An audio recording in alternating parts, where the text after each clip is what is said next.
reserve my right to make the proper interventions at the time that the Senate President and our other colleagues agree upon. But I just want to make this quick statement. Parang walang nangyari. Yan po ang statement ng ating butihing Senadora Risa Hontiveros. Siguro po para sa inyong mga wala dito. Pero para sa amin na nandito, napakaraming nangyari. Takot na takot po ako na kailangan ko na magpaalam sa mga anak ko.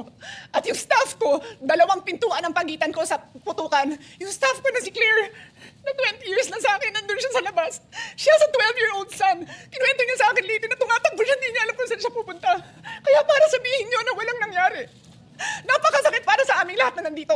And as I said, 2 pintuan na nagpo-protect sa akin sa putukan.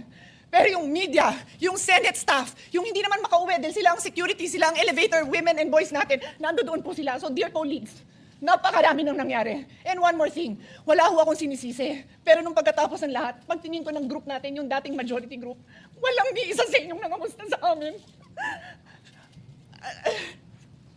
Some of you I've known for 20 years, 10 years, and I didn't even hear any of you say, kamusta na kayo dyan? Napakasakit na sa akin. Sobrang sakit. So yun ang masasabi ko. Yes, I am very ready to share my story, to ask questions. Pero kung wala ho kayo dito, huwag niyong questionin yung mga nangyari sa mga nandito. Dahil nandito kami, kasama ng staff namin, Senate staff. You have your own story, I respect that. But please respect my own story. Thank you, Mr.